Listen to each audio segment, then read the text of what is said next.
We gotta pull something out, man. Yeah, we got to. We got to. We got Smitty in the building, y'all. What up, it's Smitty? been it's What's been a good? slow week, man. Yeah, it's a cold, cold world, y'all. But for Definitely a every slow week. I don't know how. exactly, but for every off season, there's an aftermath. So let's go, y'all.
What's up? What's up? What's up, everybody? Welcome to a quiet evening edition of Aftermath Off Season with your boy Cool Cat Connor, with your boy King DV, and your boy Smitty Eagle. What up, fellas? Not much chilling, man. Just chilling, Yep, enjoying the all season, I guess. yep, Smitty. Chilling, man. Slow grinded. This is slow week. Exactly. It's a slow, slow week today, but salute to everybody that's rocking with us. What up, Nina? Everybody in the building. Make sure when y'all come in to hit that subscribe button, hit that notification bell, like, subscribe, and comment to King DV's channel, the Smitty channel, the my channel, Birds of Broad Street YouTube channel, and all of our channels. Remember, y'all, it's free 99, and let's get the channel to 1,000 subscribers before Brazil, so we can do super chat, so we can do all these things on the Birds of Broad Street YouTube channel. Salute to everybody that rock with us. We got 230 people subscribed to the channel, so I appreciate everybody. But yeah, man, it's a slow, slow week for the Philadelphia Eagles. But what else is new? So we're going to talk about what we liked and didn't like from OTAs as we get ready for mandatory minicamp. We're going to talk about James Bradbury still being a part of this roster because it's past June 1st and he's still on here. But before we do that, I don't know if y'all knew this, but the Check Down revealed their power rankings from 10 to 6. As y'all can see here, we got the Bengals, the Bills, the Cowboys at 8, the Rams at 7, and the Texans at 6. If y'all don't know, that means the Chiefs, that means the Ravens, that means the 49ers, that means the Eagles, Lions, Lions. and your Philadelphia Eagles are the top 5. Yeah. So we're going to break this down right here, right now. Salute to everybody. What up, Rock the Artist? What up, D? What up, everybody? So let's go ahead and let's break this down, Smitty. First off, number 10 on the power rankings for the check down is the Cincinnati Bengals. So what was your process in putting the Bengals at number 10? I think they do have a decent wide receiver core, right? But they lost T. Higgins. I mean, they lost Tyler Boyd. T. Higgins is gonna be up in the air because he's holding out right now. You got new running back. Hey, have anybody seen a running back after losing Joe Mixon? It looks kind of sad back there. No, But you got Joe Burrow though. You got Joe Burrow. Yeah. Oh, you want to hear about their running back room? Hold on, real quick. Yeah, tell me about it. They running back room. You barely know any of the names. Watch this. They was like, oh, we gonna be good, bro. We got running backs. Running back number 1 is Chase Brown. No. Trayvon Williams. Chris Evans. Oh, you might know the last one, Zach Moss. I think I do. Do I? Zach Moss used to play for Miami. Oh yeah. There you go. Yep. I'm coming. All right. Hold on. I gotta go let my little brother in the gate. Hold on, real quick. Yep. And y'all keep going. I'll be right back. 2 minutes. Yeah. So while we doing that, King, your thoughts on the Cincinnati Bengals being number 10 at the Checkdowns power ranking? Yeah, I know, but my bad. I think that it's hard to have them below the Bills because, like I said, I'm a guy that knows that the Bills lost a lot, in the receiver room, right? But they still got Josh Allen. I think that I like Joe Burrow as a better quarterback than Josh Allen. And that's only because they look at Josh Allen as the Messiah, whereas though our guy does the same type of things, right. as Josh Allen. So, but I mean, I'm not mad at it. When Smitty comes back, I want him to explain why does he have the Bills over the Bengals? Why they chose it, because it wasn't just him, but why did they chose the Bills over the Bengals? But I mean, I already knew they was going to be top 10, the Bengals, so I'm not mad at them being top 10. It's just just explain why the Bills is over the Bengals. That's where I'm at with it. Right. For me, I'm kind of with you with the Bengals. Why are the Bills over the Bengals? That's my only thing, but we'll let Smitty tell us. Let's see. We got Twist Digger. What up, Twist? Salute to everybody, man. What's y'all thoughts on the power rankings as we wait for Smitty? What's y'all thoughts? For me, I like where this is at. Where y'all at now? Yeah, no, we're still on the Bengals, man. So I got a question. I got a question for you, Smitty. Yeah. I know we on the Bengals, but what made y'all because I missed that part. What made y'all choose the Bengals to be below the Bills? Offensive line, secondary, linebackers. Okay. Yeah, but go ahead with the Bengals, Smitty. All right, so outside of Jamar Chase, T. Higgins, they got a rookie coming in to play wide receiver 3. The O-line they brought in Trent Brown to try to help, right? But when you look at their defense, outside of Sam Herbert and Trey Hendrickson, iffy. Right. I mean, they starting safety now is Geno Stone. I don't really know too much about DJ Turner II because I know Dax Hill was supposed to be their starter. So I thought they had a solid team, but they got a few questions compared to everybody else. Right.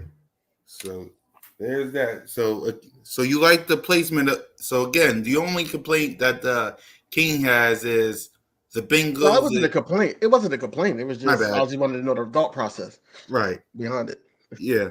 I ain't got no problem with it. It's just I'm kind of with King when the Bills is number 9. So that's my only thing. Who got better linebackers?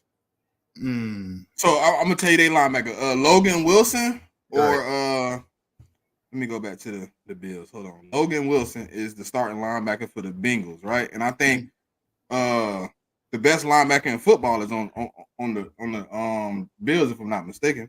Right. Mulatto, and then Matt Mulatto. Mm-hmm. And then the secondary for Buffalo is consistent, right? Nobody's changing out. They extended Rasul Douglas as cornerback too. They lost pieces, right? But the pieces they lost, people looking at it in the wrong manner. That's right now, right? We lose Eli Ricks. Right. Oh no, Avonte Maddox, perfect example. Yeah. A lot of the people on their team was Avonte. Like, yes, they were supposed to be the starter, but they missed 2 years due to injury. 4 or 5 of those guys had only played like 12 games in 2 years. So yeah, I lost you, and yes, you were supposed to be the starter, but you haven't been the starter for 2 years. The guy that's behind you has been playing a high level.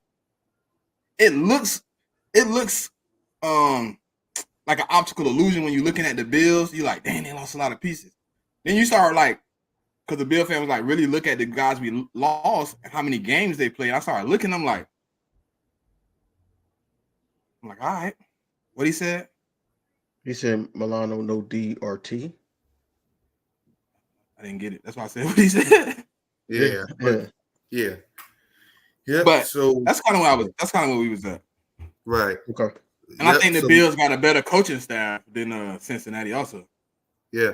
So sticking with the Bills, you got them at number 9, Smitty. So what was the process of the Bills at 9? I know Stephon Diggs is gonna hurt the offense, but I think they did everything they could to kind of make sure they wasn't in a bad spot. They went out and got Curtis Samuel, MVS. They drafted Keon Coleman. They already had Shakir. They got 2 of the top tight ends in the league. Probably the best running back they've had in a long time on that team, in James Cook. Josh Allen, win, lose, or draw, he gonna score and turn the ball over, but he's gonna score more than turn the ball over, right?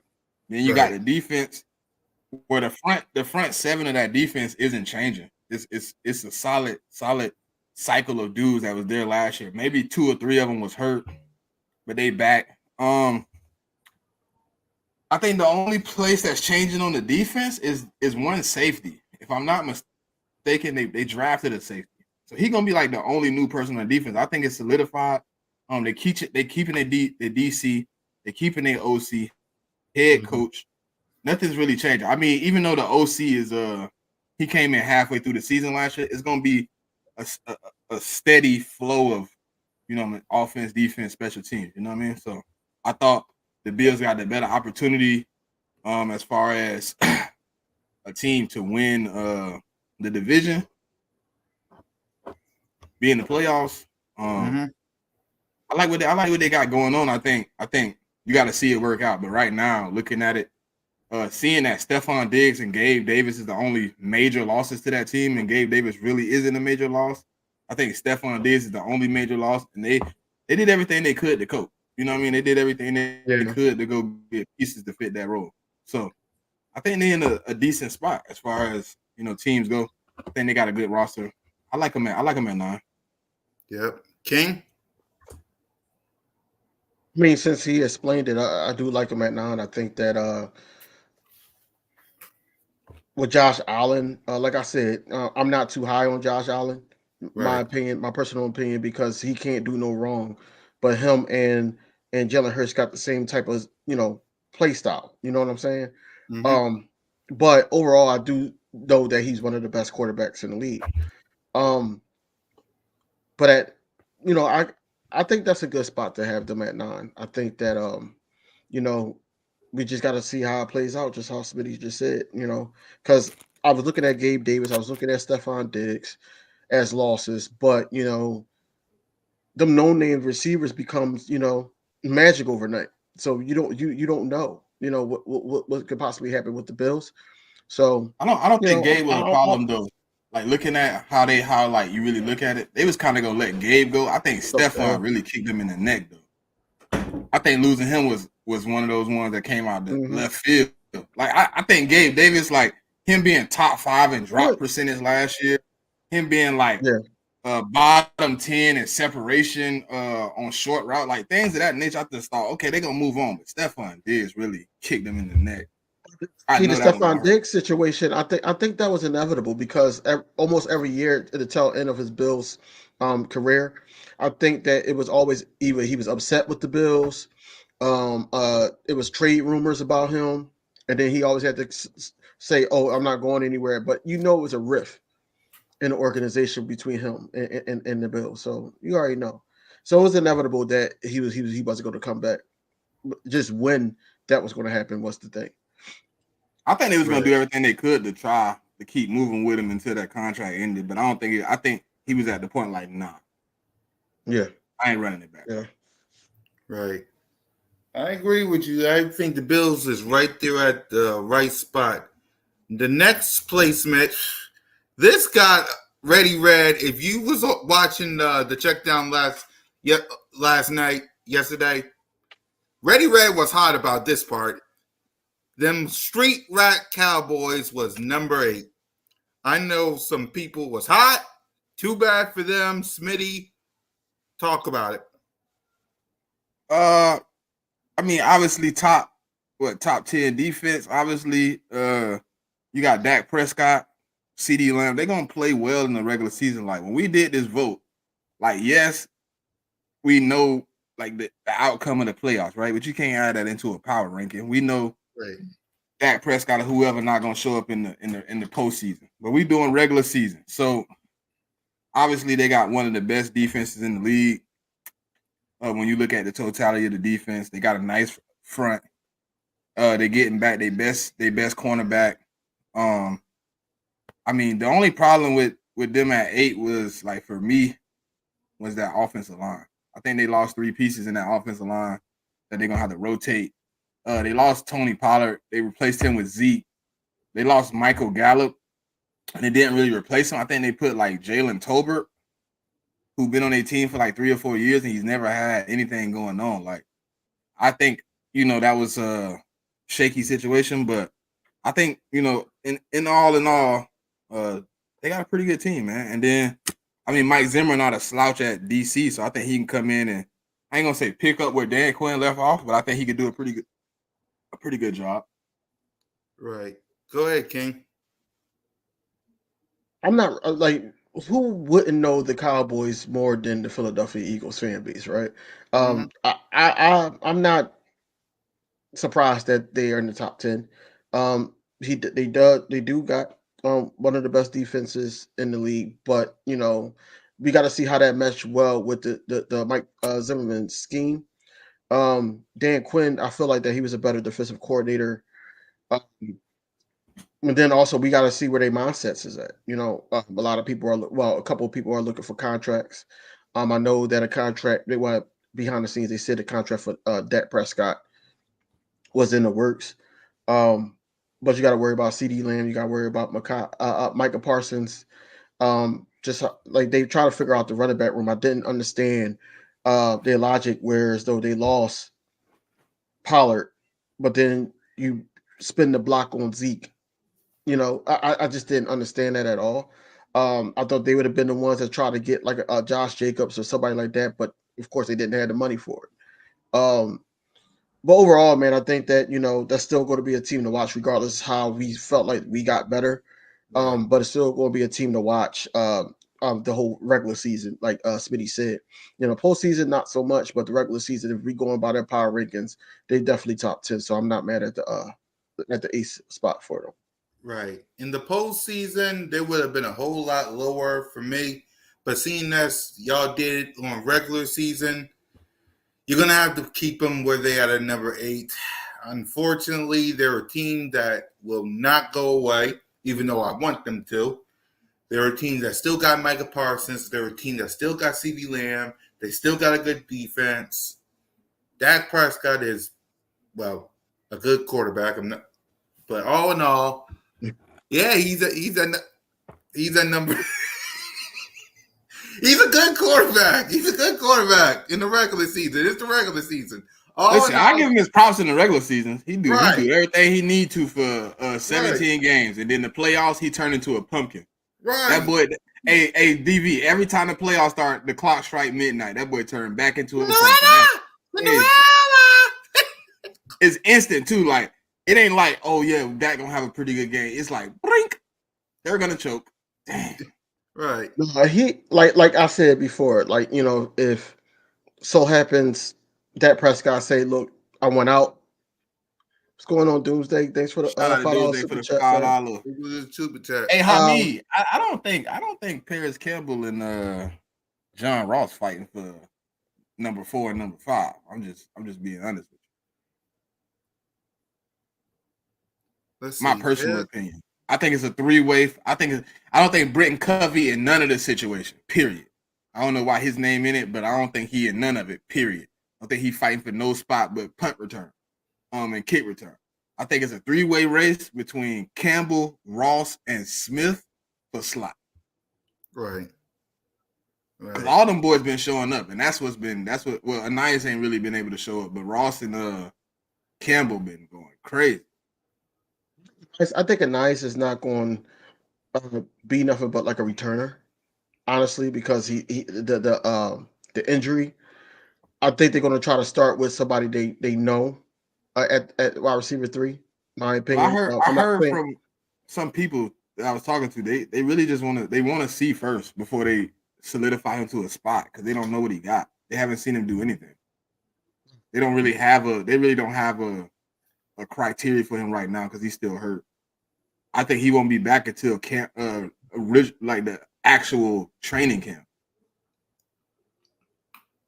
I think if anything, they might slow roll him because of that stress factor, that stress fracture in his foot. I don't think they're gonna want to re-injure that because that's one of those finicky, injuries. So I can see them playing and slow rolling him. But I think if he could really show up the first day of camp, first weeks of camp, he can make a fight.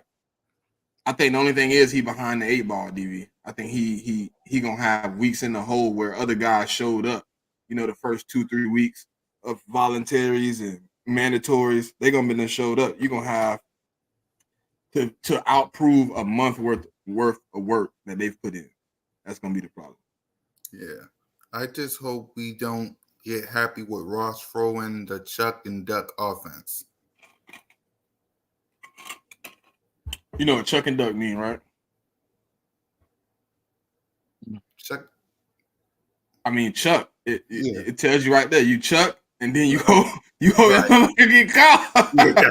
The same thing we did last year. Shit, chuck and duck. We were chucking ducking the hell out of it. AJ Brown, Devontae Smith, just run flies.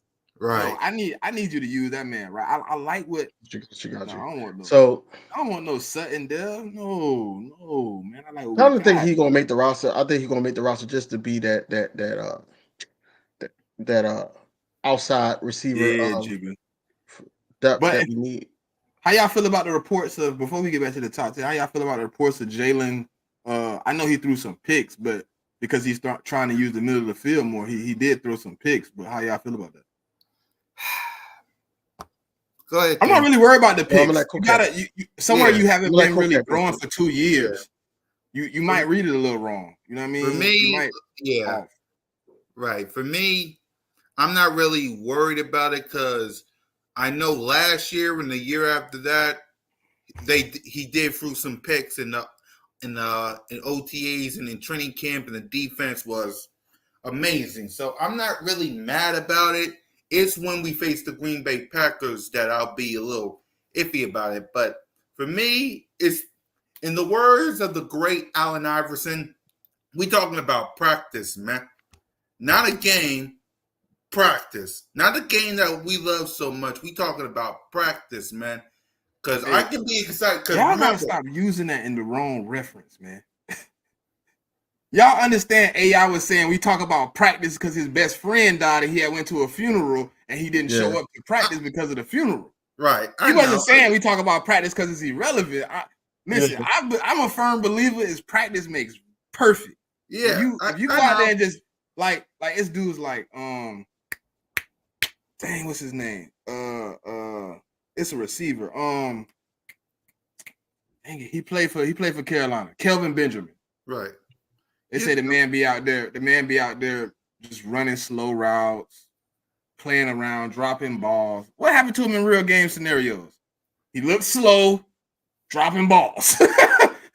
Yeah, that's what I was trying to say, Smitty, because we said the same thing about, remember Jalen Rager and the one-handed catch in practice? Then when the season started, we couldn't find him. We knew though. Us as Eagle fans, yeah, we knew what Jalen. We knew. We knew. We heard about that one hand catch and was like, that don't make no difference.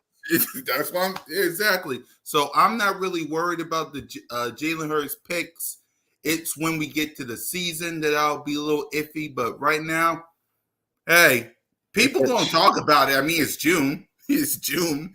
People Actually, gonna talk I'm about it. surprised it didn't come up as much as I thought it would. I thought Right. people would really be ragging on the 3-pick 7 Please, on the 7. only people talking about it is Eagles beat reporters and Cowboy fans. Outside of that, I'm not really worried about it. It's June. It's something to talk about.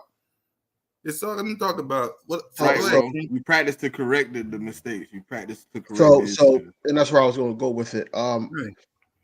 I didn't see nothing wrong with it, man. I hear a lot of people talk about other quarterbacks and Right. OTAs throwing picks and all that. I'm not really too concerned with it because, like Smitty just said, you sit up there and you get a quarterback that's not familiar in this offense throwing in the middle of the field. We're trying to correct the problem. Um, what I got from it is, you see Doug Nussmeier over there, coaching him through it. Like, hey, when you see that, you got to hit there. Right. I'm just paraphrasing, but Yeah. he's trying to correct the issues. We didn't really see that with last year, I should say, with even Nick Sirianni or Brian Johnson that much. Right. But we got a glimpse of the video on that they're trying to correct those issues.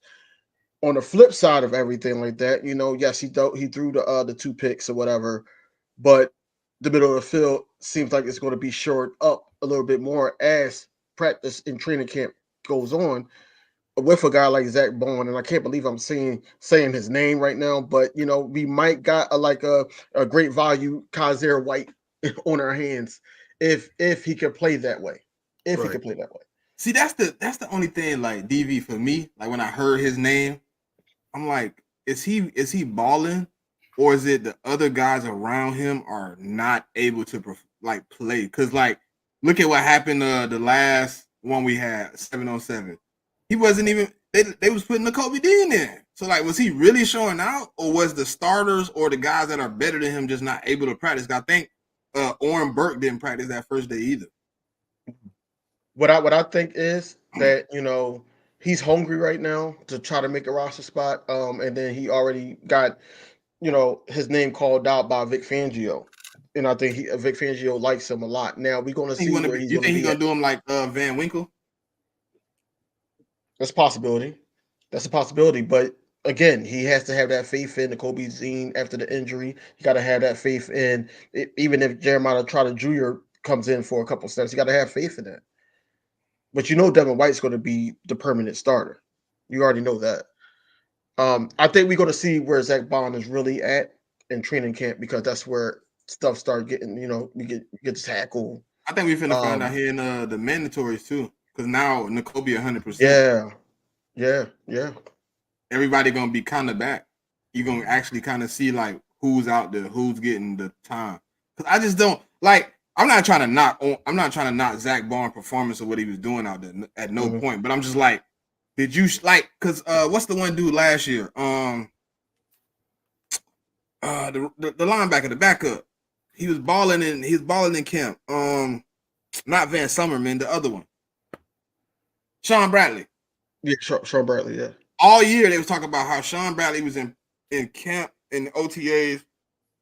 Yeah, they was talking about Ellis too last year. All of a sudden, when training camp started, it was like, and Ellis. And then training camp started, and you just heard about like the Kobe Dean, Nicholas Morrow, like those type of guys. And it's like, were they performing because the other guys wasn't out there, or is it truly a performance? Because like I would love to have more depth in guys that can come in and really play. I mean, if you somehow tell me, hey, if Devin White go down or if Kobe Dean go down or whoever's the starter go down, right?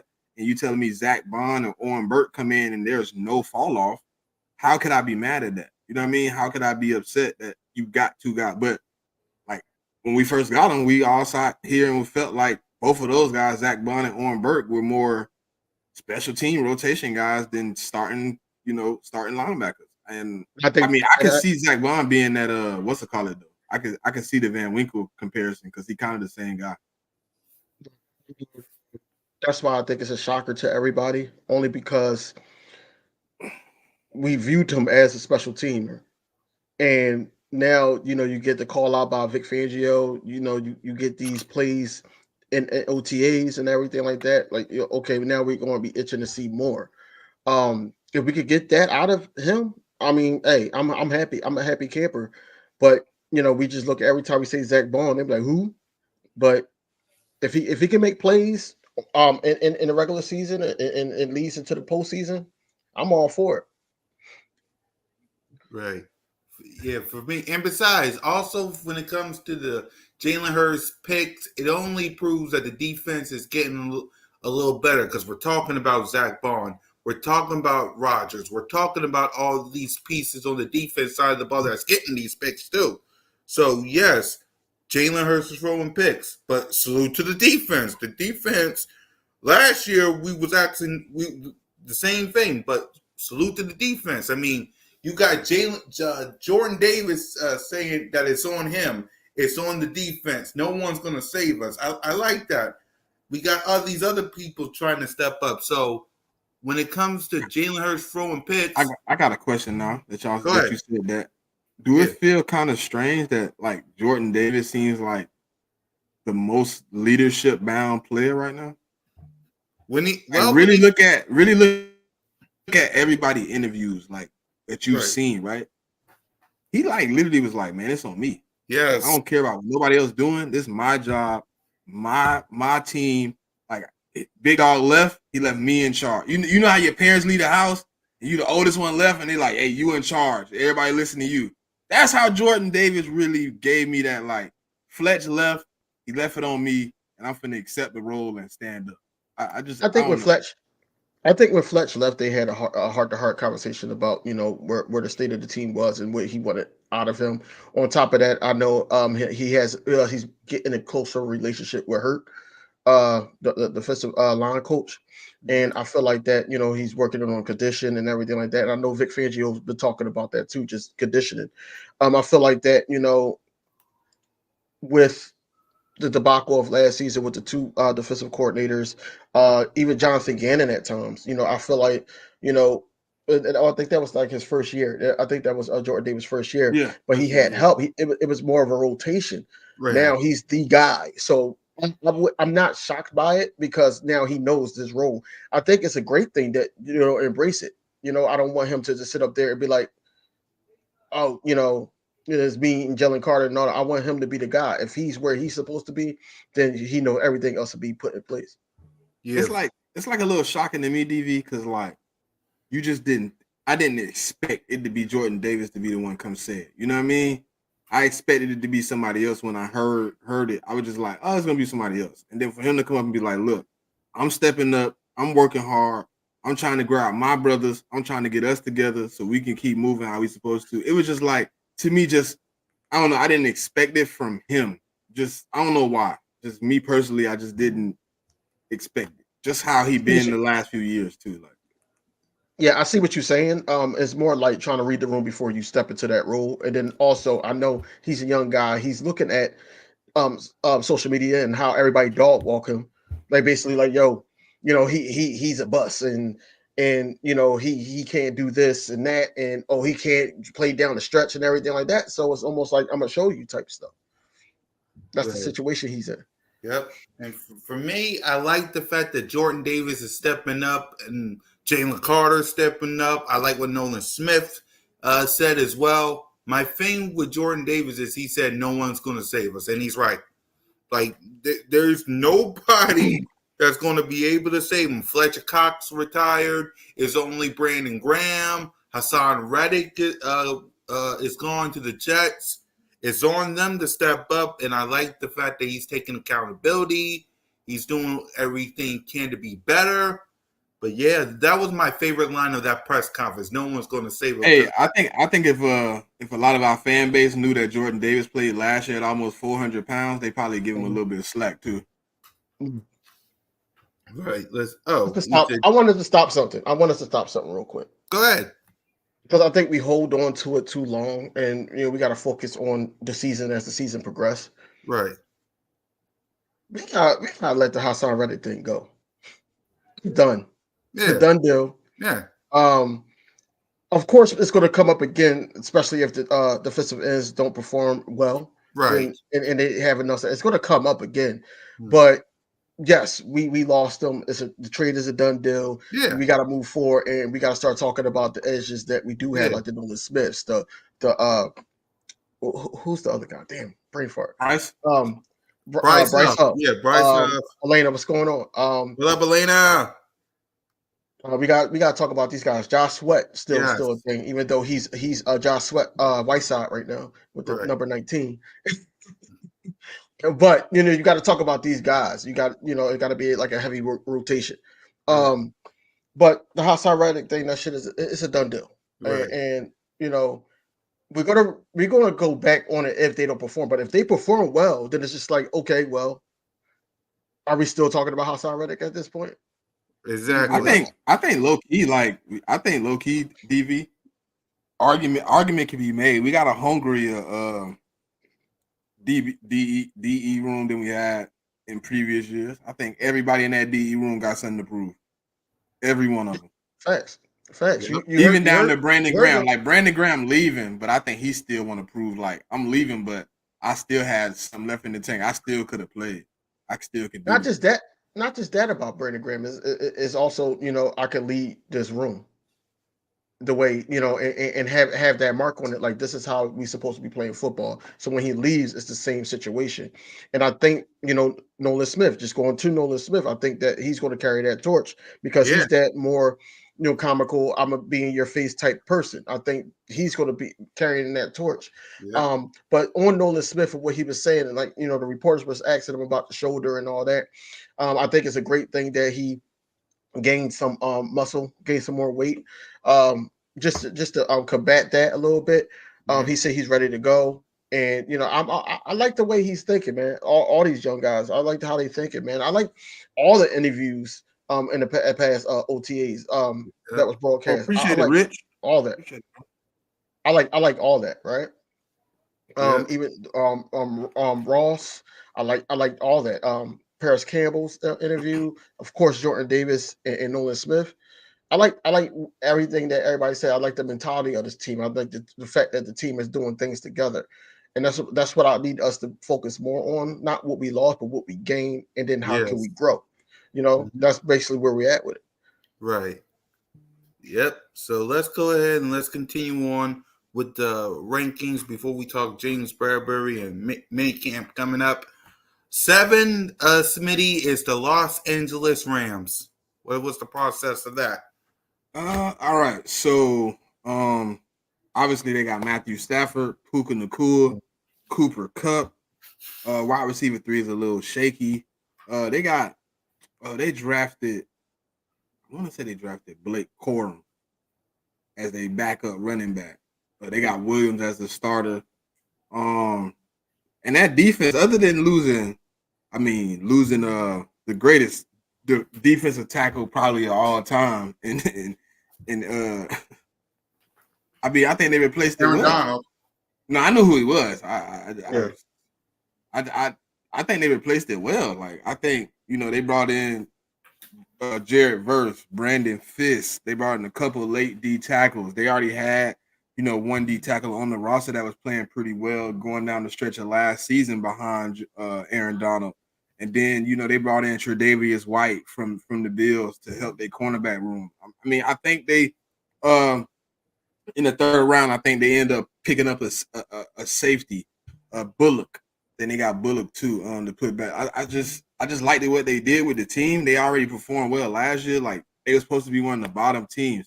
And then you tell me, okay, I lose Aaron Donald, but I bring in, as much firepower they're not going to replace Aaron Donald. Obviously, you don't replace him. But if I could get a couple guys with high motors to come in and play alongside of what we got, I can at least, lessen the blow. And that's kind of what they did. They went in and said, all right, first pick, we're going to get a DN. Second pick, we're going to get a D tackle. We already got D tackles on the roster. We already got DNs on the roster. We added them, let them guys flow. We got, that we could pick it up from there. But I think, when you look at that team, man, they got a pretty good team on paper right now.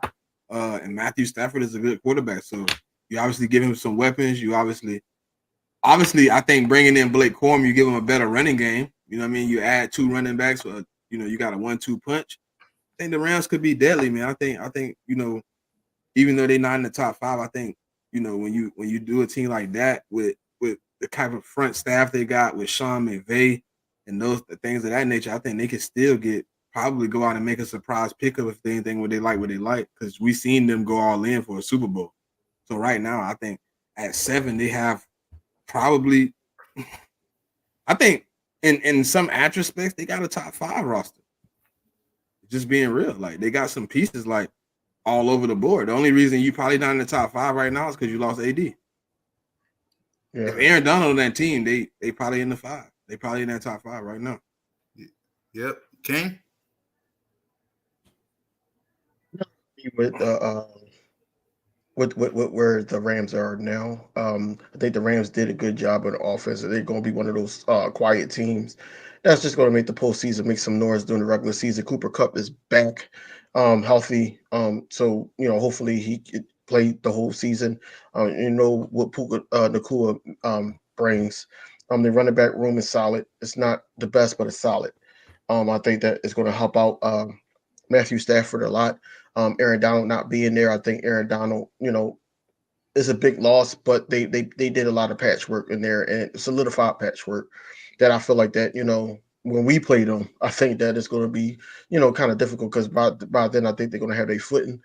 But overall, I think that's a good spot for them. 7th. Yep, that's a good spot for the Rams. They got Nakua, they got Cooper Kupp, they still got Matthew Stafford. They still got some pieces on defense, and they still got Sean McVay as their head coach. So that's a good spot for them. And finally, they probably would have went deeper in the playoffs last year if they didn't have to run up against the juggernaut Lions at the time. Yep, Lions was hotter than fish grease when they played them boys. Yeah, that place in Detroit was crazy. I mean, they hadn't had a game in Detroit in how long? Man. A playoff game. Right. A playoff game, yeah. It's been a long time. It's been a long time. I think it was like 30 or 40 years. Yep. That's crazy. You face the hottest team and the most excited fan base in the NFL that Sunday. Yep. Let's just be real. It was no team and fan base more excited to be in the playoffs than Detroit. With a home game? Oh man, that was good for them though. I think them winning the division left the Browns by themselves with the longest division non-winning season. Mm-hmm. Yep. And next up to round out this list is the Houston Texans at number 6, Smitty. Okay, so obviously, you don't want to judge what you see off of 1 year production. So obviously CJ Stroud last year was a decent quarterback, played well. But you also got to give it a grain of salt. It's his first year. There's no tape.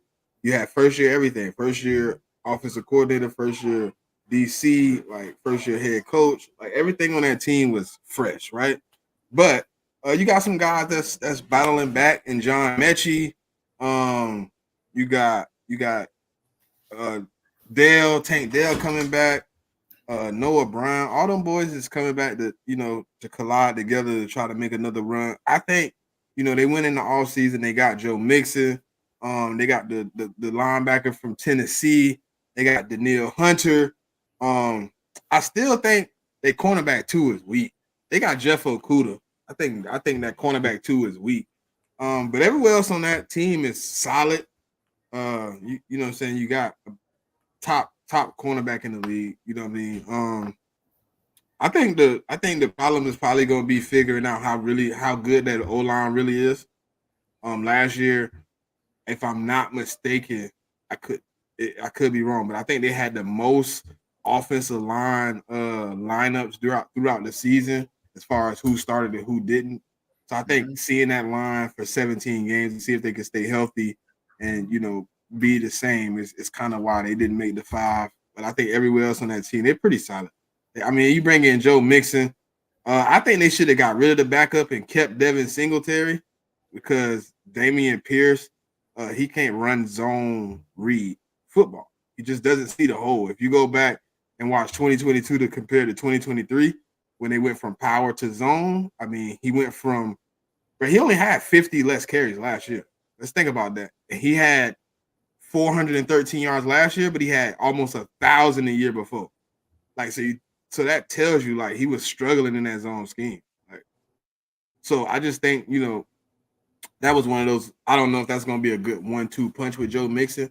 I know Joe Mixon can take a lot of the carries, so I don't think Damian's going to have to play much. So I think they got a pretty good team, man. I think out of all the teams we voted on, I think this the team like that's the most unknown as far as how they go function this year, and then if they function well, where they end up, because they could end up anywhere. Like last year was, I mean, yes, they made the playoffs, yes, they won the division, but everything fell their way. Like the Jazz going on a 6-game losing streak, like things of that nature just made it hard to keep up. So, the IFL, the UFL, USFL. I've been watching a little USFL. I watch a little bit. I caught a little bit on Saturday. Right. It's a little dry. Right. A little dry, I ain't gonna lie. I mean, they be trying to. That statement that you made, that would make sense if you said the last time they won. The last time they've been to the playoffs before this time was when the Dallas Cowboys. Indoor football league. You said indoor. Oh, nah. I ain't watching no indoor football. No, I ain't no, watching no arena league. No. Yeah. You said no.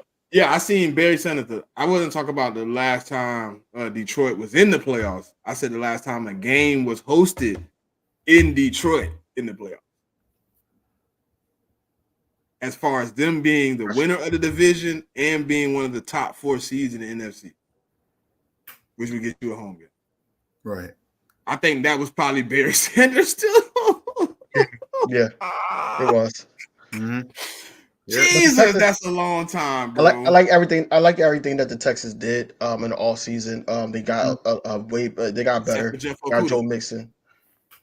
Yeah. Besides that, I just like D'Amico Ryans as a person, man. Even when he was here, I like him as a person. I think that you're going to see some woes in the young quarterback this go around, but he's going to be able to push it through. He's mature enough to do it, but you're going to see some woes the second go around. They're going to say, last year was this, but we got you. And the only person that could probably save him, the only people that can save him is if that offensive line stay healthy. That's basically the question mark of the Texans. Besides that, I think they got a solid team, and I think that number 6 is a good spot for them as well. Right, I agree. Hey, William, what channel that come on? I'll see if I can catch a little something. Vic, what's up, Vic? I don't think it come on TV though. Like I see some games. Like they got a game on June 8th. They got a game next week. Vic. Yep. Let us know. So with that, Smitty, the top 5, y'all didn't make it. Y'all we will wait till Saturday to see the placement. But the top 5, and we'll let you preview it, is Chiefs, Ravens, Eagles, 49ers, and Lions. Yep. So let's see if I'm right. I'm gonna say this right now. If I can, brother. We ain't did no voting, so you don't know. I don't know where nobody at. I ain't gonna lie to you. We ain't voting. Right. I'm gonna just see if I'm right when it comes to Saturday. I'm gonna say it right here. Chiefs, 49ers. What? Hell no. Not with our system. Chiefs ain't coming 1. Really? What they got to make them 1? Tell me. No, the only reason why I put them number 1 is they won the Super Bowl. That don't got nothing to do with the criteria.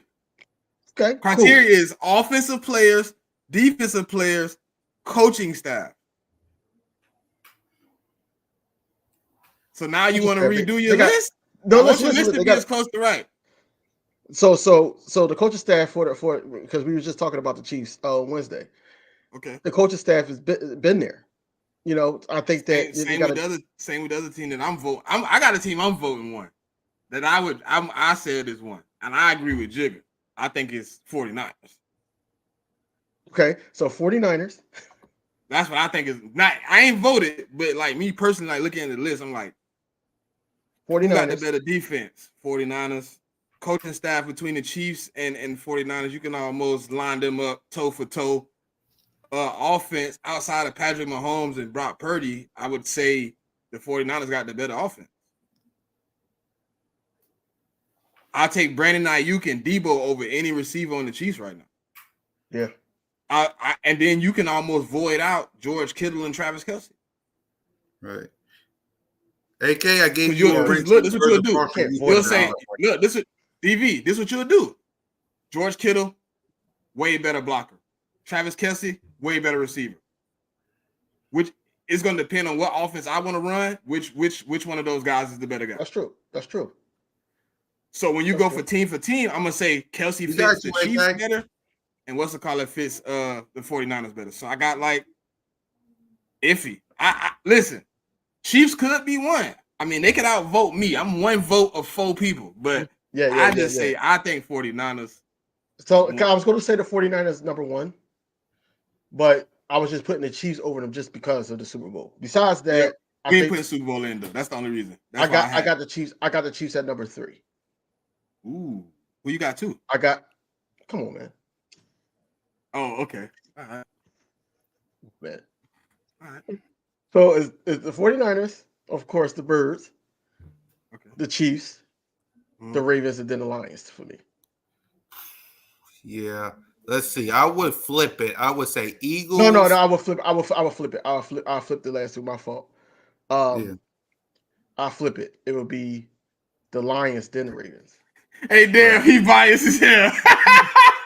How am I biased? I said Eagles number 1. I said Eagles number 1. Listen, I can't vote us. That's me.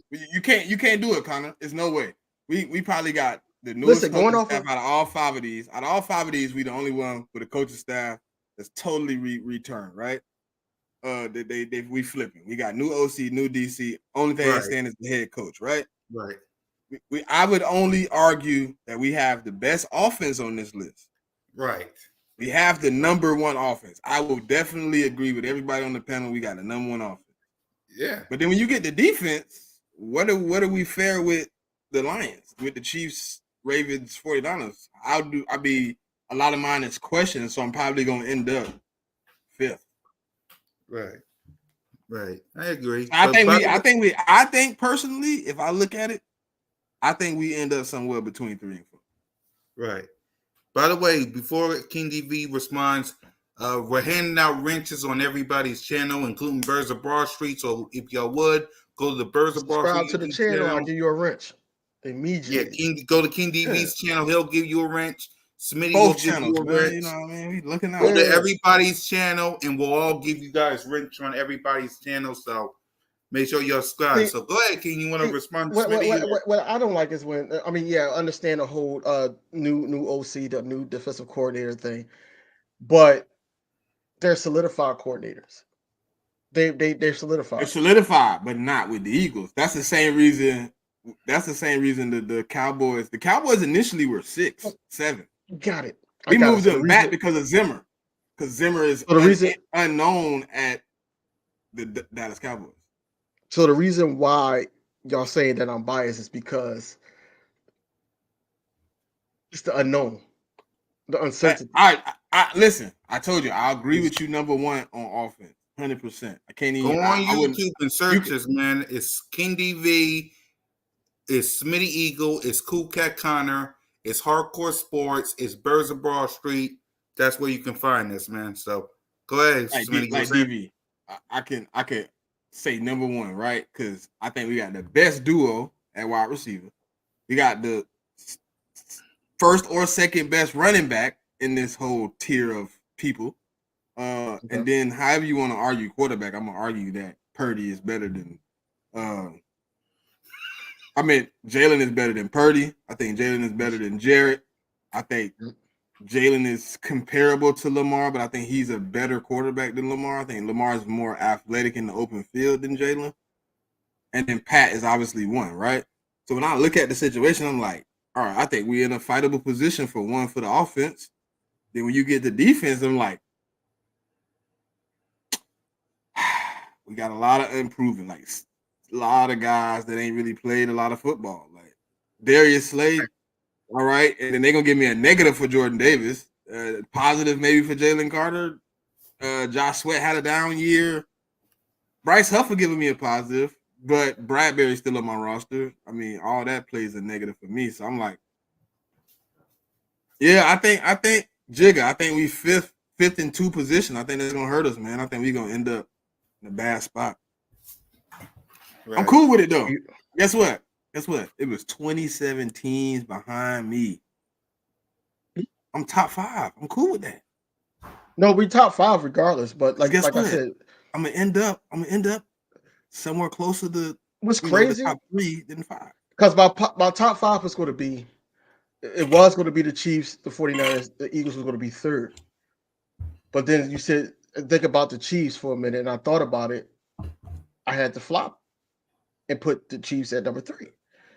That's my top 5. I mean, I'm not biased. It's just the reality of it is that I feel like that with the coaching staff that we got now, I feel like that they're going to put the right people in place to make us a better defense. That's why I'm not really too worried about the defense, because I feel like that they're going to put us in a situation where we got the best guys out there, and not just because we paying a guy or anything like that. If you going not ball out and everything, you getting benched.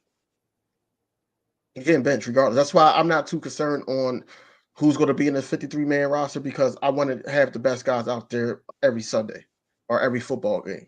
That's what I want. Right. So, any surprises with the top 5, Smitty? I know y'all didn't vote, y'all didn't discuss it yet, but any surprises, any thoughts about it?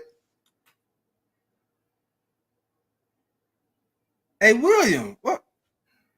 Oh, you was looking for that. You was looking for that. That dirty star y'all got. It don't. Bro, I tried to put one on the wall one time, right? And man, the code enforcement came out and said, man, I was against all the rules and violations for putting that up in my house. So I went back to what I know best. What you said? What you said, Cool Cat? Go back to what you said. Yeah, I was gonna say. Anyway, I was gonna say, I know y'all didn't vote, y'all didn't talk about the top 5 yet, but any surprises? Any final thoughts about the top 5 before y'all? I don't think it's gonna be. I think everybody got Chiefs, Ravens, Eagles, Niners, Lions. Like, you might have like Lions and Texans or somebody like switched out, but Chiefs, Ravens, Eagles, Niners, kind of like the solidified 4. You know what I mean? I think the Lions, can be switched out with Texans, Rams, Cowboys. Like, any one of those 4 teams can move around. You know what I mean? But I just don't.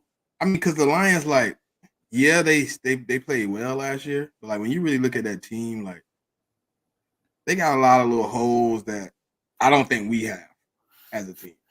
And I don't think I think they got a good coaching staff. I don't think they got the best coaching staff. I think Dan Campbell is probably the poisonous of that tree. But people will say Nick Sirianni is the poisonous of our tree. So it's kind of all like in a jumble. I just think like I finally had some people to have a real conversation with me about like Jalen and Nick, you know what I mean? And they kind of feel like they need each other. Yes. Like, you need, like, Jalen is so even kill. You can't give him an even kill coach. You need somebody that's gonna be a little rah-rah, that's gonna be a little up, who gonna jump around, who gonna clap their hands when shit is getting tough. Right. And he gonna get in a couple people's face. He gonna talk a little shit. You know what I mean? Mm-hmm. Yeah, Jalen, like, but Jalen had to stop him. Like, yeah, Jalen stopped him, but it was more like Jalen was like, "Hey, this ain't the moment. Right. I don't care about you showing up right now." I think it was like what they was reviewing. They was reviewing the play. They reviewing the play, and he's like, "Right now, not the time. Like, right. If we score, do what you want. But right now, we going through a little motion where we trying to get the offense rolling and all that. Like, so I'm like, when he was telling me he not an Eagle fan, so I'm like, why you feel like, and he started explaining it, like, Nick Sirianni is so high on his highs and low on his lows that Jalen evens him out. Like, no matter if you low or high, I'm the same. So when you come to me, I'm gonna give you the same reaction. I'm gonna give you the same response. We're gonna have the same conversation. I'm the same person every day. Nick Sirianni might be coming in like this, and then he might leave out like. So it's like, You know, and I never really looked at it that way until, you know, I was talking to somebody else. I'm like, that kind of do work. So like, it was like, do you want to fire Sirianni or things of that nature? And I'm like, I don't think I want to fire him, but I want him to know his role and accept the role. If he can accept the role of being head coach, of being the business guy, you know what I mean, being the moderator, the mediator, the middleman. If he can accept that role and be good at it, I don't have a problem with him being there. Vic got a question for us. Yeah. I see that. I see that. Yeah, let's see. But before we answer this, what's your thoughts on what Smitty said about Hurts and Nick King before we get to Vic comment? I feel like them two it goes hand in hand. I feel like that, you know, it's a good pairing between coach and quarterback. Just like Smitty said, you know, he just got to know his role. I mean, you know, everybody was pissed off about last season or whatever like that. And everybody was quick to, you know, throw him in the trash and try to get a new head coach. But we got to remember in 2022, we loved him. You know, Yes. we loved him for doing what he was doing. You know, and in 2022, he also gave the ranks of the office to Shane Steichen. So I Yep. feel like that if he goes back to that, I think, you know, he'll be in a good spot, and he'd be and him and Jalen Hurts, and then he learned from mistakes and everything because he was thrown under the fire of Jeff Lurie, and he had to give that, you know, PowerPoint of his plan. I feel like that we'd be in a good spot at the head coach position. Yeah, and I'm the exact same way too because Hey, real quick before we move. Hey, real quick before we move on. Shout out to Stu, man. He gifted 5 people memberships to the channel on Saturday. yeah, He got Ready Red. He made Ready Red kind of upset. yeah, I But hold saw, I on. saw that. Yeah, So he gave it. He gave. Hold on. Let me get to it because I sent him. I know who it is. So he gifted Trader Chris Crawley 26, Eagles Girl 117, Jules and Ready Red memberships to the channel, man. Shout out to Stu, man. He put in work behind the scenes, in Yeah, front of the salute to scenes. Unc. However you do it, man. Appreciate that. Yeah, salute to Unc. And when it comes to me, Jalen, and Nick, they both need each other. They both need each other.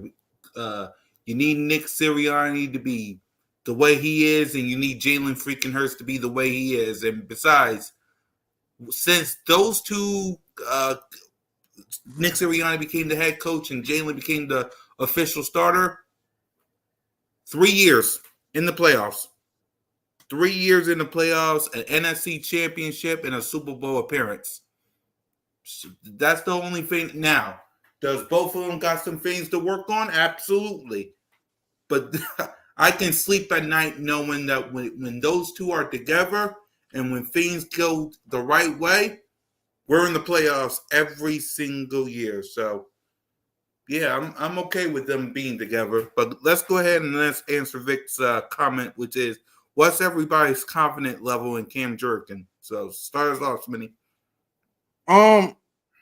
Like, okay, so like, obviously, I got a high amount of confidence in him playing because, I mean, he was picked by my Hall of Famer center in Jason Kelsey, and then he also had a second hand in his pocket with Jeff Stoutland. And then I watched him play last year as a guard, and he did well. Like, even though he was a smaller guy, probably shouldn't have been playing guard.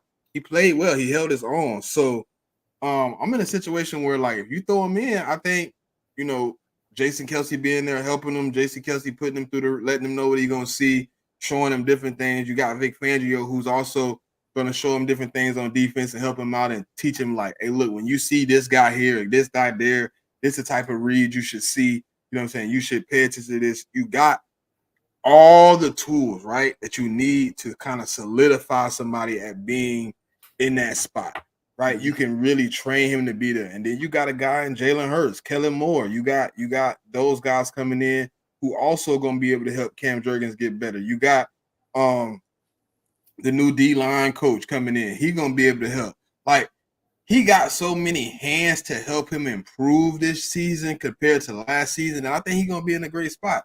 And I really feel, you know what I'm saying, confident that he's going to be able to move. I ain't going to say it's going to be flawless. Like, don't get me twisted.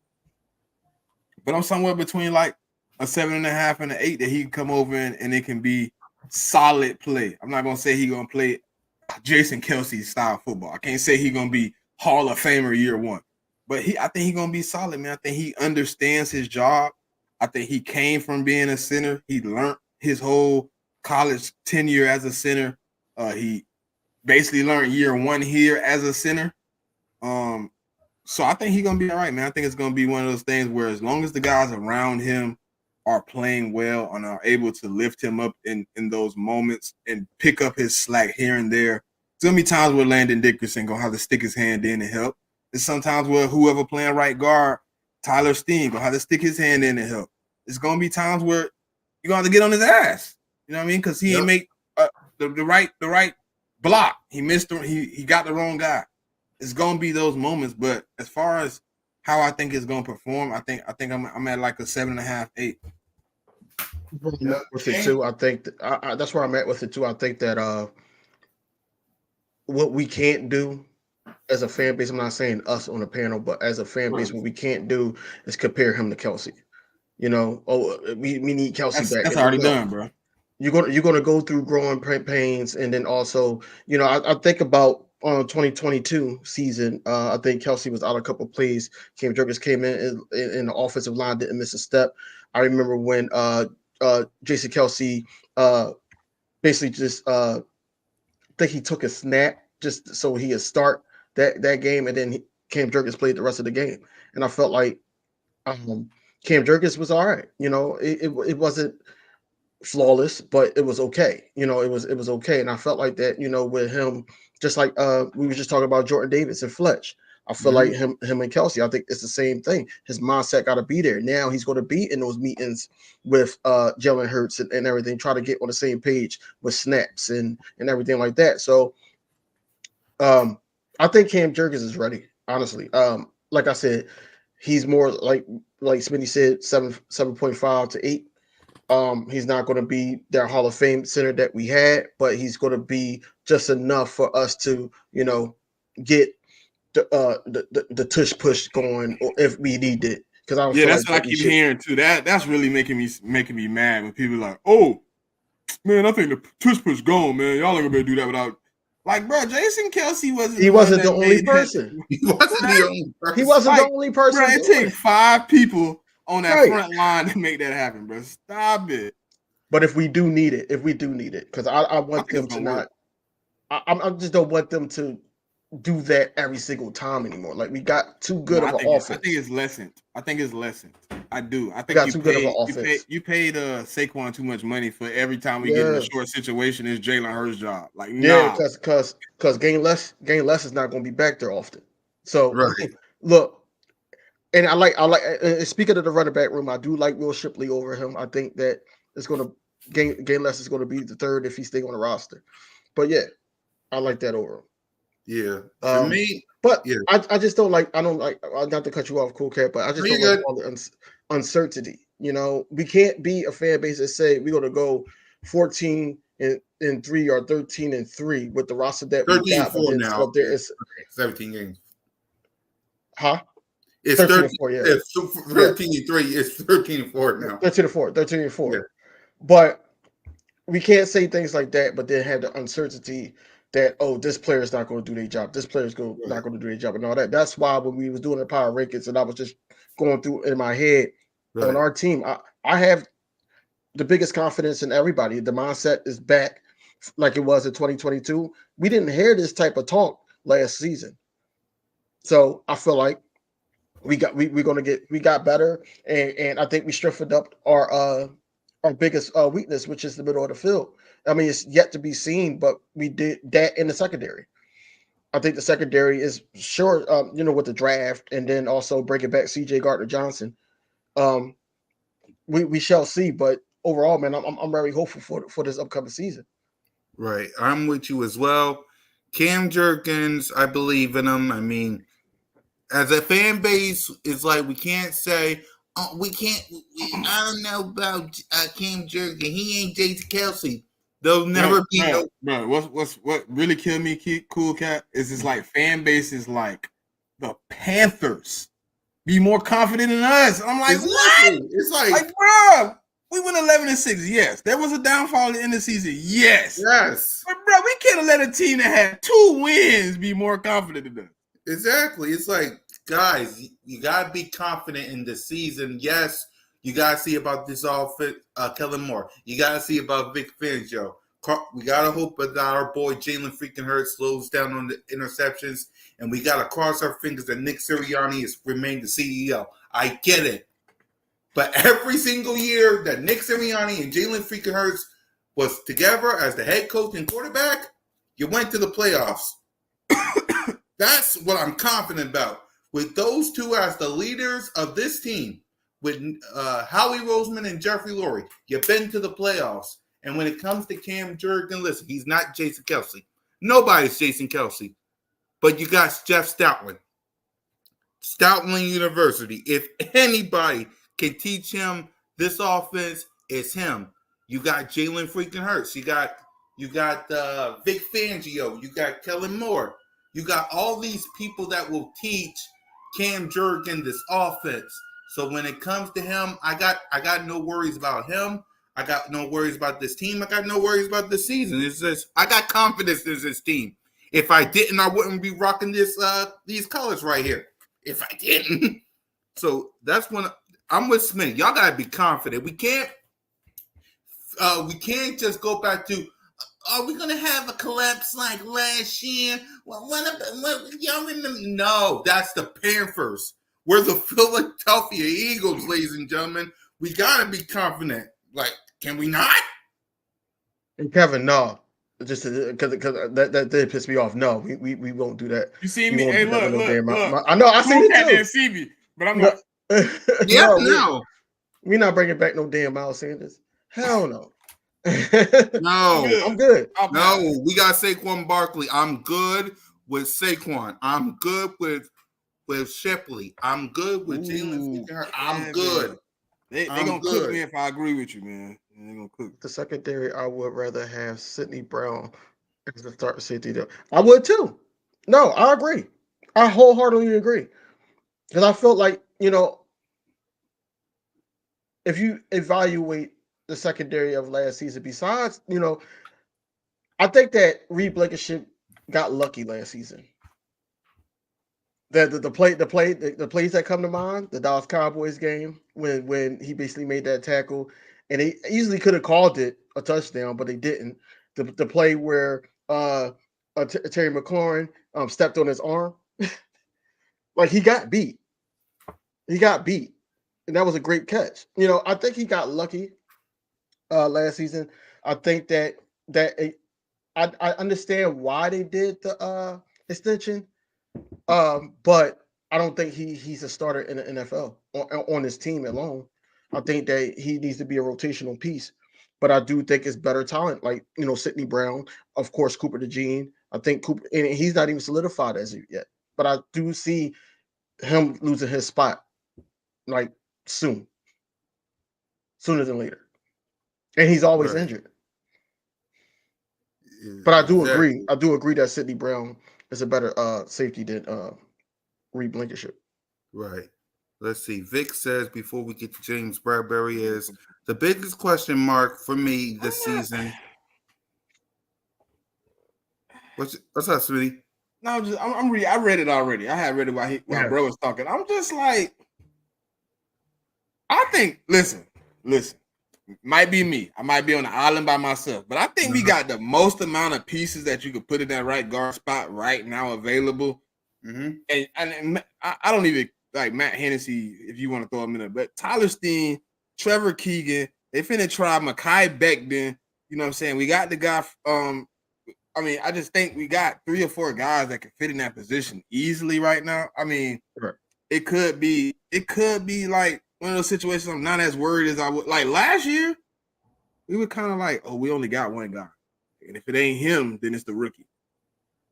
Like this year, I got 2 vets, a second-year player, and a rookie. Like, I think we're in a position where I'm not necessarily worried because you got a guy like Lane, you got Stoutland. I think them two can evaluate with their eyes and with what's going on, who should be there. And I think last year Steen obviously showed something. So I think he showed something because if you remember last year, Lane Johnson wanted him there. Lane Johnson thought he had promise at that guard spot. So I think we're in a good spot. Like I think we're in a better spot than we've been in a little while when we didn't have a starter in the line position. I think we got more options than anything, and I think all the options are viable. You know what I mean? I think Trevor Keegan can step in. I think Tyler Steen right now is putting out good tape, and I think if you want to, I say Matt Hennessy's our Jack Driscoll because he plays so many positions. He could play guard, he could play center. You know what I mean? I think he could play a little bit of tackle. I think he stays out to rotate. But I think if like Mekhi Becton at that guard would be ridiculous. I know he's huge, but you put Mekhi Becton right there. I don't know who getting through with Lane and Mekhi right there. I just don't know. Yeah, just don't know. With replacing Kelsey, like I just said, you gotta let this guy ball out, man. Yes. You know, it can't just be replacing Kelsey. You know, we got a center in Cam Jurgens who Kelsey picked himself and then also took him under the wing. I felt like that, you know, just like I said before, I think they had a heart-to-heart conversation as well. And then also the rookie that we just picked up. I feel like that they all had a heart-to-heart, and basically he's going to be in the building and training camp and everything. You can go look at the report. Stoutland said he's going to try him at guard. Who? Back then. Yeah. But as far as the right guard position, man, like, you know, we gotta see what they cook up. Like I said, we got better coordinators now and put in place to the point where, you know, the fall off won't even look like a fall off. Right. Did Kelsey have something to do with picking Landon Dickerson? I don't think so. I'm not sure. I don't think he had that. I don't think so. So I think that was a straight Stoutland move. He's going ball. Yep. Yeah, I think that was a Jeff Stoutland move. So as of this recording, James Bradbury is still on the team. So Smitty, your thoughts and reaction to James Bradbury still being on the team? I mean, kind of June 1st happened on today.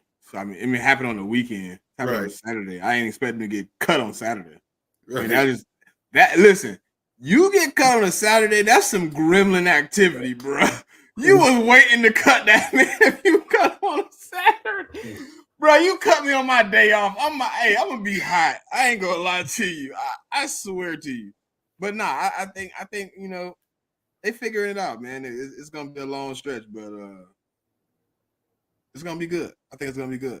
I mean, we're gonna figure some things out this week. I think mini camp start Tuesday. Tuesday. Yep. So Tuesday. I think by Tuesday you'll know a little bit more. You know what I mean? You'll start seeing a little bit more play out. Yep. King. So yeah. He's still on the roster as of right now. Right. I feel like that, you know, between mini camp, if he survives that, training camp is going to tell us a lot of what we need to know. Like I said, we got a lot of young cornerbacks behind him that's hungry to get some snaps and everything like that. Like you cannot deny the fact that we got guys put in place in right now. Him not showing up to OTAs, it didn't help him. I know the last OTA practice that we had, he was doing something like, you know, hosting something for the kids or whatever. But I feel like that, you know, it didn't help him because you got guys like Isaiah Rodgers saying things like, you know, he's thankful for the Philadelphia Eagles for picking him up when he was taking a year off and he was practicing like he was on the schedule. Mm-hmm. Things like that. Or Quinyon Mitchell, even though he's still not signed as of yet, but Quinyon Mitchell being our first round pick, and you know what Howie said, if you peep what Howie said, he want him to get comfortable. He's going to get some snaps, or he's going to be that starter. So again, James Bradbury is not doing himself any justice. And then when minicamp and all that starts, bro, I think that his stock is going to drop dramatically, and I think that he's either going to be a death piece or he's going to be off the roster. Right. For me, I was looking at this report, right? yeah. So Landon Dickerson came into the NFL at 6'6", 333, right? Naturally, they should have moved him probably should have moved him outside, right? Yeah. He is considered one of the biggest guards in the league. And if Becton moved in the guard, he would literally be the biggest guard in the league at 6'7", 363. Bruh, listen. Just take your imagination for 2 seconds and imagine Becton and Lane Johnson And getting off the Lane line Johnson. and blowing up the right side, and you just see pure empty people, nobody there. It's just clear lane. Saquon gonna go crazy. Yep. And I'm just thinking Easily. about I'm thinking about opposing teams like the Cowboys with Michael Parsons. He's going to be on that left side more. He's going to be on that left side more. He's not going to mess with the right side. And the left side strong. We love the left side. Yeah, they strong. Yeah, we strong too over there. I Don't hope. sleep on Listen, Mailata. Mailata been working with. I heard he was working with the actual D line coach. Right now, and I liked it that Lane Johnson been working with Jordan Davis and Jalen Carter. Like I liked it that. Yep. Yeah. Yeah, I agree. And Nolan Smith. He been working with all three of them, like just making sure their hands in the right spot, doing the right things. Hey, look, yeah, I know you can get around the edge, but you might want to do this to get around, Right. Twiz said Jalen's gonna have a hard time seeing over that line with them without it. Nah, he's gonna be straight. He's just Gonna be straight. Cause look, they're gonna be so far, pushed out the way. It's gonna be clear path. He's just gonna be right there. Let me just right there. Yeah, it's looking good. Yeah. Exactly. I can't wait. If that happens, I can't wait. And finally, mandatory minicamp. It starts on Tuesday. It'll end once that ends. All the players will go on vacation until training camp. So, what's your thoughts as we go to minicamp and the players get ready for vacay? I mean, we kind of been. I mean, the only difference between mandatory minicamp and OTAs is everybody that didn't show up for OTAs, you have no choice but to show up to minicamp. Right. Right. And I think, if I'm not mistaken, this is our first one? Yeah, this is our first one. First mandatory minicamp, man. So I think it's gonna be fun. It's gonna be the 4th, the 5th, and the 6th. So I think them boys gonna get it in, man. I think it's gonna be interesting to see what happens when James Bradbury has to come back through that door. That's like, to be honest, do y'all throw him like? I want to hear like, I know one of those days is probably gonna be open to the public. Mm-hmm. I just want to hear like him playing with second team. If I hear that, I'll be okay. I'll come back over here with a smile. How do you feel about camp today? James Bradbury plays second team. I'm good.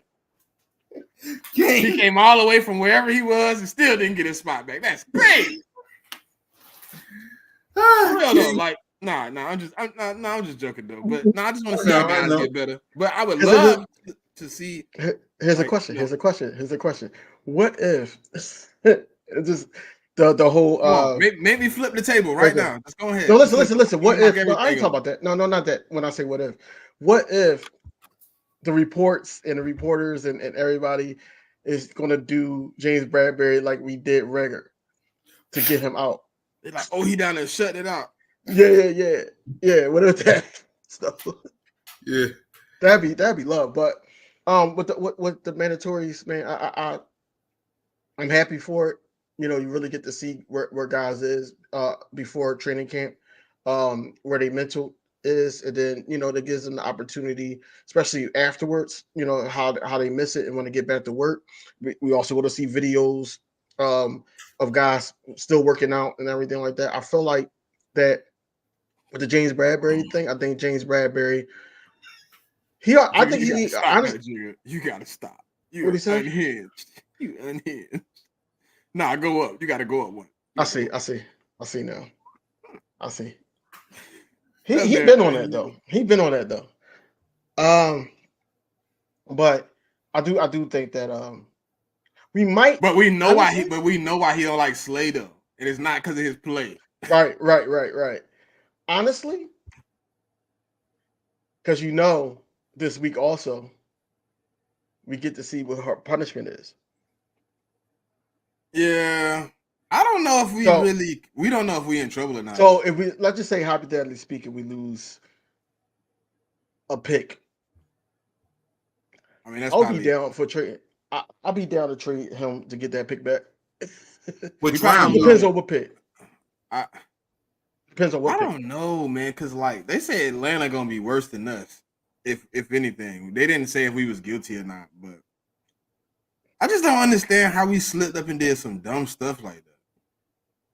I'm hoping when the reports come out, I'm hoping that it wasn't what they said. I'm hoping that it was a misunderstanding and they just got to penalize us anyway. I don't think that it. Now, if it's a misunderstanding, we should get penalized. Right. Right. So I'm Right. thinking, No. I'm trying to figure out. Listen, I don't feel like it was Howie. I feel like it had to be like an assistant or somebody like doing just a little too much. Because Howie know the rules. It had to be somebody that didn't know the rules and just moved too fast. Right. Young boys going to show. These young boys is going to show out in minicamp. That's all I'm saying. The Nolan Smiths, the Isaiah Rogers, the Quinyon Mitchells, the Cooper DeJeans. You know, we got too many weapons on both sides of the ball, and I just want to see it come to fruition to the point where TV, did you watch that video I sent you for N'Kobe Dean? you didn't send it to me. Yeah, It's on the You sent me Bros Aftermath group chat. Yeah, I sent it to the group chat. Oh, okay, I gotta watch it because I did see the one that you sent me of Aaron Rodgers. That's crazy. That's crazy. Right. Yep. Let's see. Twiz says, I just want us to go through the growing pains now instead of waiting another year to see what we have. That's thanks, and I think that we got the right mindset, the right coaches, to go through the growing pains now and not wait. And that's what Vic Fangio was saying. Like he don't want to wait until week 3 to see what we Right. got. So I think that we'll be doing that, Jigga. I really do. Right. I agree. So let's go ahead and let's give our thoughts on the coming up. We already know on the check down, Smitty, the final 5 coming up. It's the Chiefs, it's the Eagles, it's the Ravens, it's the Niners, and it's the Lions. Right? Yeah. Y'all just gotta know the order. So with that, we already know what's that about. So, but inside the nest with the two of you, what y'all got inside the nest? We gonna figure out something. No, remember. I don't know if it fell through or not. Yeah. We're supposed to be doing it on Tuesday, not Wednesday this time. You know, to fit somebody's schedule. But Cozy from Swoop Boys, he's supposed to be on. I don't know if he's going to add somebody. He came on last week, man. It was a fun little show. Yeah, I saw that. Swoop Cozy. And what we're going to do is we're going to, go through the whole season, the whole season of like who's going to have the records and all that. The only thing we can't go through is the playoffs. We can do the standings, but the playoffs, that's one thing we can't do. But it was fun last week, man. Just going through with the Eagles and everything like that. Then we actually did, what they thought we had. Of course, when we did it, the Eagles were number 1 in the NFC. But when we simulated it, they had us at number 7. So yeah, they had it was like a 3-way tie for 11-6. Right. But overall, man, I think that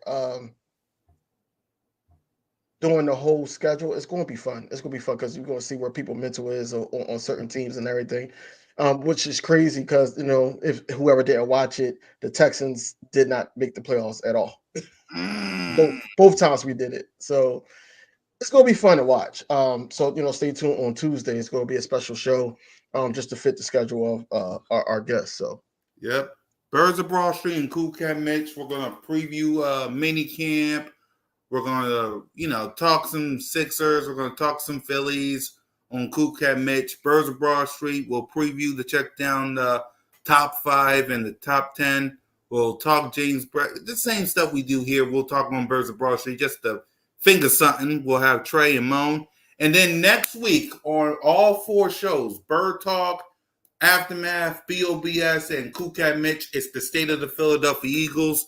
We'll give our thoughts on the state of all three positions and coaching staff as we get ready for the season starts. I normally do State of the Eagles almost every year after OTAs and / mini camps, so we'll do that next week to give our thoughts on the Eagles before we get ready for training camp.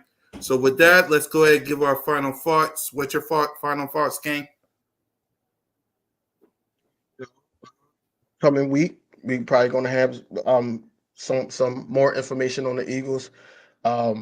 It's crazy you do these videos and then some information come out about the Eagles, Right. and then you're like, oh man, now I got to do another video. Exactly.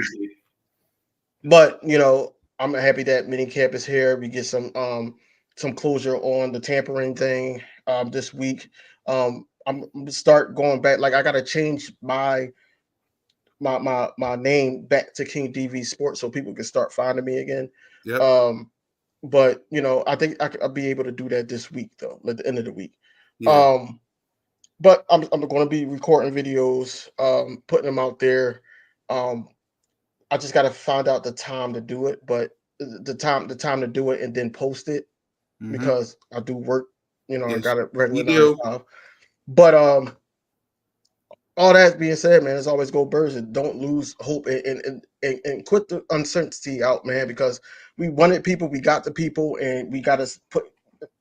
It's not going to happen overnight, so you just got to make this goulash a good gumbo. Exactly, Smitty. Man, I think it's just it's gonna be a fun remaining of the all season, right? So we getting into the Julys and Augusts of things. And things are moving at a nice pace, man. I'm just ready to see what it turns out, what it looks like, man. It's gonna be fun to see what we hear come in the next few weeks, man. Because like this week here, we're gonna hear about the mandatory mini camps. They're gonna get a small break. What is it, like 3 weeks, and then they come right back for training camp, 3-4 weeks? Yeah. So I mean, even more slow time, but y'all be patient. Y'all stay with us, man. Ride out, man. We're gonna be good. Eagles back on top 2024, man. Let's ride. Yep, and for me, y'all, hey, we gave y'all something. It won't be easy in the next couple of weeks because the Philadelphia Eagles will be off. The Philadelphia Eagles will be on vacation, but that don't mean we ain't going to be here every Sunday, Monday, Tuesday, Wednesday, whatever day of the week it is, to give y'all some Eagles content, man. So just bear with us. Subscribe to all of our channels, man. We ain't going nowhere. The Eagles may be off after this week, but we ain't. We're going to stay right here to give y'all the content that y'all need. So for Smitty Eagle, for King DV, and your boy, Fly Eagles Fly, go Birds. And remember, for every offseason, there's always an aftermath.